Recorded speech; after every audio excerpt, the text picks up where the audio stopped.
Hello friends, चलिए आज हम आपको इस वीडियो में यूरोप में राष्ट्रवाद के पार्ट 2 लेकर आए हैं।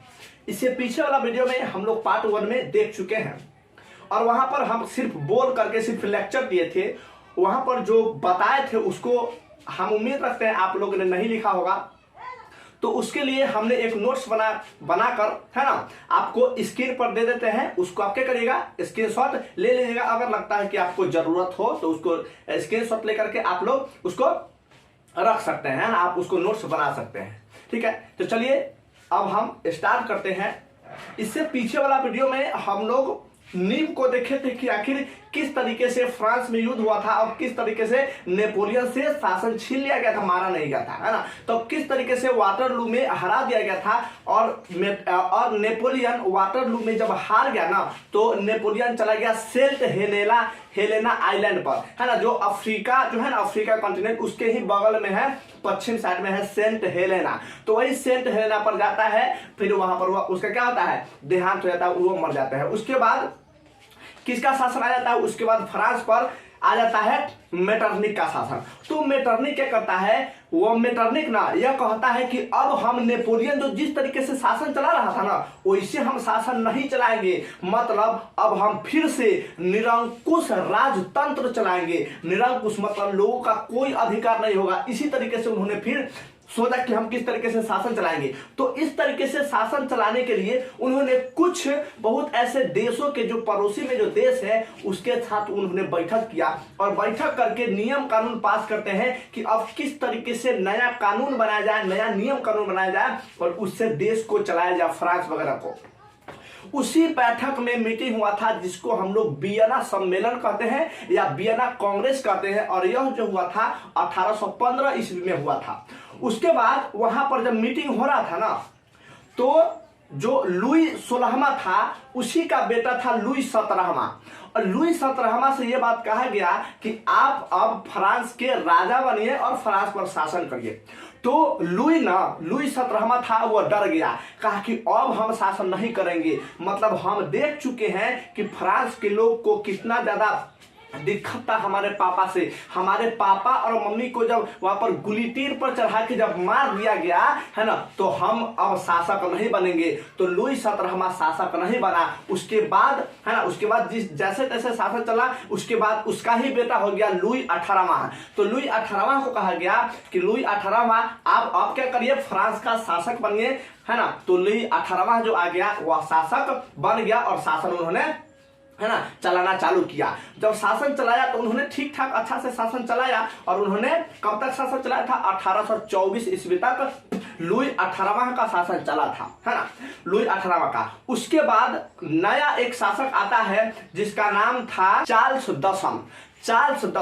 तो चार्ल्स दशम ने शासक आया, यह था उसका चचेरा भाई। किसका लुई 18वां का चचेरा भाई था चार्ल्स दशम। और चार्ल्स दशम भाई साहब बड़ा खतरनाक शासक था। एहो ना फिर तरीके से जिस तरीके से समाज को, फ्रांस के समाज को दो भागों में बांटा गया था, है ना, एक था विशेषाधिकार वाला और एक था जो नॉर्मल इंसान सब रहता है जहां पर किसी को अधिकार कुछ नहीं दिया जाता था। उसी तरीके से इन्होंने क्या किया, मतलब शासन व्यवस्था को चालू कर दिया और बस लोगों में फिर से आक्रोश फूट गया कि अरे किस तरीके से नेपोलियन शासन कर रहा था, ठीक था, और लुई 18वां मिला जुला के ठीक शासन कर रहा था जनता के हिसाब से। लेकिन जब चार्ल्स दशम उसके चचेरा भाई आया तो ये भी निरंकुश शासन चलाना चालू कर दिया। मतलब लोगों का कोई अधिकार नहीं देंगे, मतलब लोगों को साफ एकदम निरंकुश, मतलब लोगों पर जिस तरीके से है ना, जिस तरीके से मतलब दबाव बढ़ा करके उसको शासन क्या करता था। बस लोग तो इससे पहले गुलिटीर पर चढ़ा दिया था उसको, है ना, उसके लुई 16वां को। बस लोगों ने फिर से लोगों में आक्रोश उठा और फिर से उस सारे लोगों ने एक गुट बना करके पूरे रोड पर हड़ताल करना चालू किया। तो जो था ना, जो चार्ल्स दशम था ना, वह डर के मारे कि हो ना सके कहीं आदमी में आक्रोश बढ़ रहा है, क्या पता कहीं हमारा ना फिर कहीं गुलेटिन पर चढ़ा के फांसी लगा देगा, मार देगा। इसीलिए उन्होंने डर से, चार्ल्स दशम डर से बेचारा भाग गया लंदन। तो चार्ल्स दशम डर से लंदन भाग गया। क्यों भागा? पता चला क्योंकि लोगों में आक्रोश हो गया था कि यहो जो चुट्टा है यहो खराब शासन कर रहा था, खराब शासन व्यवस्था, इसलिए उसको लोगों ने बहुत ज्यादा लोगों में आक्रोश देखा। बस लोगों के आक्रोश से ही डर के कहाँ भाग गया? यह लंदन भाग गया, डरे कहीं मार न दे।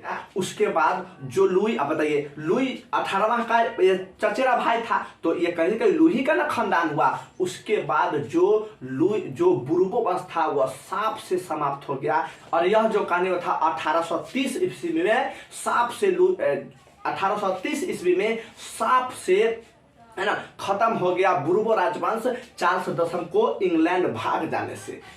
उसके बाद लोगों में बहुत ज्यादा आक्रोश हो गया। अब लोगों का कहना था कि अब जो हमारा देश पर जो शासन चलेगा वह शासन होना चाहिए, संवैधानिक शासन होना चाहिए। तो उसी में से एक नया राजा बनता है जिसका नाम लुई फिलिप है ना। तो जब चार्ल्स दशम जब इंग्लैंड भाग गया उसके बाद लुई फिलिप फिर शासक बनता है। देखिए किस तरीके से मतलब फ्रांस को लूटा गया है, मतलब किस तरीके से फ्रांस को मतलब गला दबा के सब रखा था, पूछा रहा है। मतलब देख रहे कोई बन रहा शासन, कोई बन रहा, लोगों को कोई अधिकार नहीं दे रहा था, जैसे मन तैसे शासन कर रहा था। एकर कौन था?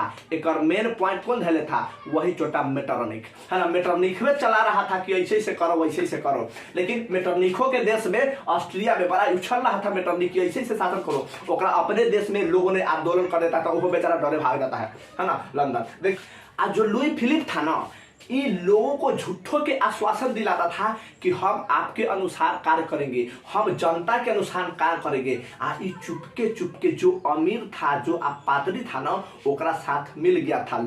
लोगों को ये भी फर्क पता चल गया कि जो लुई फिलिप है वो हमारा साथ अन्याय कर रहा है। जनता में फिर से आक्रोश भर गया है ना, लोगों में फिर से आक्रोश बढ़ गया। और धीरे धीरे लुई फिलिप के शासन के दौरान धीरे धीरे पूरे देश में धीरे धीरे आक्रोश हो जाता है और भूखमरी की स्थिति आ जाता है। बस फिर से फ्रांस के जनता ने एक बार फिर रोड पर आना चालू किया। बस फिर से लुई फिलिप सोचा बाप रे गड़बड़ा जाएगा, फिर से बस लुई फिलिप डरे, फिर वो भाग गया इंग्लैंड। बताइए मतलब डरे सब भाग रहा है इंग्लैंड कि हमरो ना कहीं गुलेट नहीं पता रहा कि शासन है ना, मतलब मौत के घाट उतार। तब तक यह समय 1848 ईस्वी में हो जाता है। तो यह 1848 में युद्ध हो जाता है ना। 1830 में हुआ था और 1800 कितना में हुआ था? 48 में। 1830 में हुआ था किसके समय में? चार्ल्स दशम के समय में। और 1848 ईस्वी में होता है लुई फिलिप के समय में। और ये बहुत बड़ा क्रांति हो जाता है उस समय।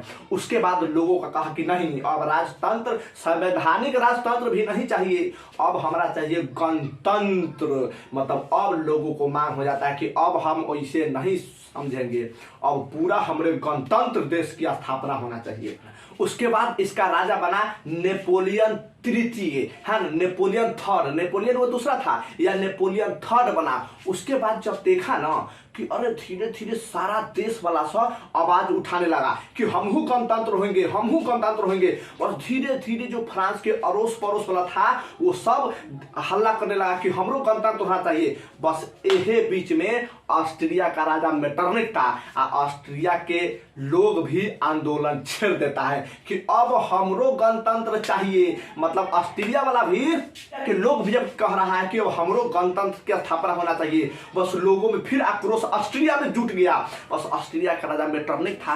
मेटरनिक चुपके चुपके सोचता है बाप रे अब तो अनर्थ हो गया। बस मेटरनिक उठता है और वो चुपके से लंदन भाग जाता है।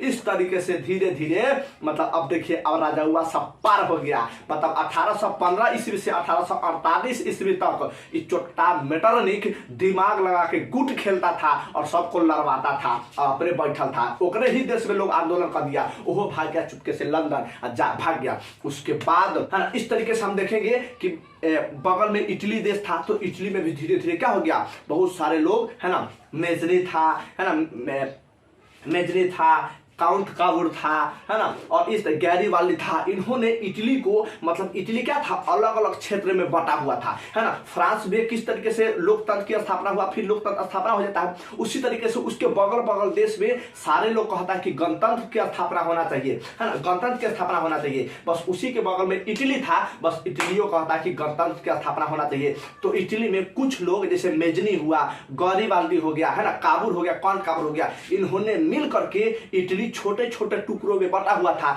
जिन्होंने मिल करके इटली को एक करने का काम करता है। मतलब पूरे इटली में राष्ट्रवाद की भावना को उत्पन्न करता है, पनपाता है ना। तो नेक्स्ट वीडियो में हम लोग देखेंगे कि किस तरीके से इटली के एकीकरण में मेजनी का कौन कौन योगदान रहा है कि इटली एक हो जाए, फिर कांट काबूर का क्या योगदान रहा है कि इटली एक हो जाए, और गैरीबाल्दी का क्या योगदान रहा है कि इटली एक हो जाए। हाँ, इसी पर लास्ट एक और वीडियो आएगा जो हमारा ये क्या हो जाएगा, कंप्लीट हो जाएगा। हाँ, अगर वीडियो अच्छा लगा होगा तो लाइक करिएगा, सब्सक्राइब करिएगा और शेयर करिएगा। मिलते हैं नेक्स्ट वीडियो में। जय हिंद।